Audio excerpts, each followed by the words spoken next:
Hey, this is Nick Carter from The Meh. I want to show you some tricks that I applied to my song Life Goes On.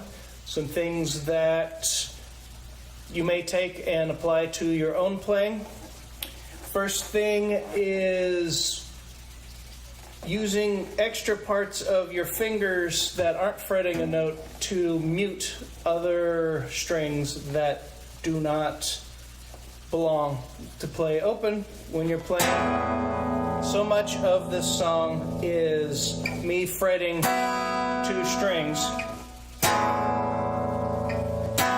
and I'm able to build off of that. I'm able to swell the music just based on the other parts of my fingers that aren't fretting those two notes. There's a lot of time my thumb controls that E string. I'm able to start small because my thumb's holding that E string. My right hand, I'm sweeping all the strings. I'm not just hitting those two. This song's in E, so most of the time the rest of the strings sound good. Most of the rest of the strings.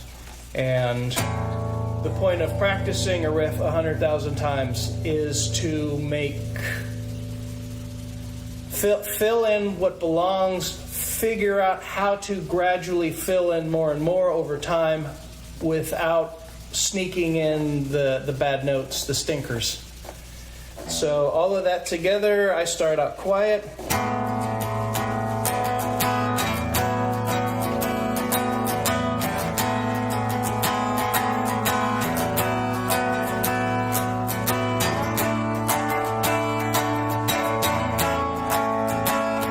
Then I look,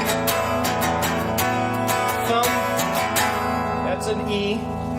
Open E is great for that volume. That's a B. I don't want the E. That takes away. At some point, sometime when I play it live, I'll put in the root of that B.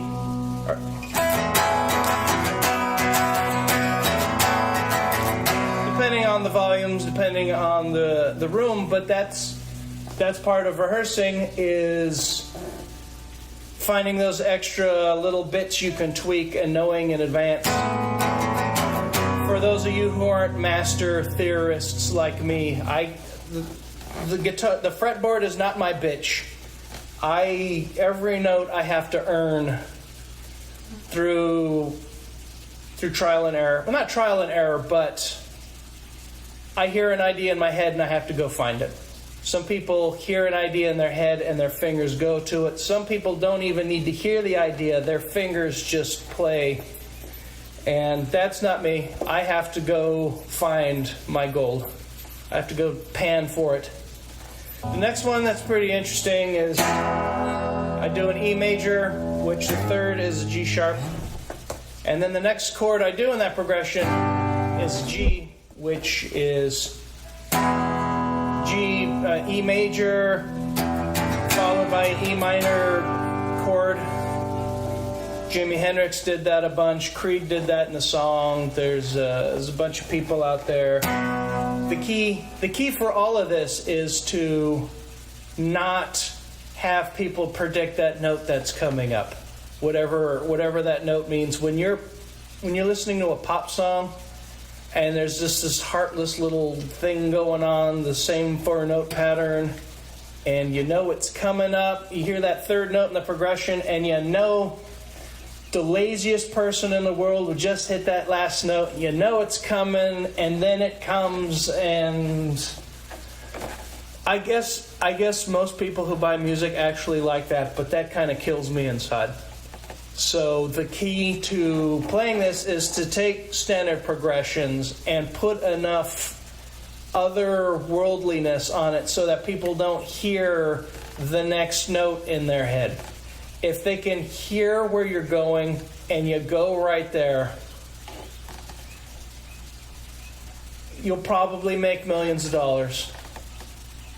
And you're probably not watching guitar playing videos online to make that kind of music, because it makes itself.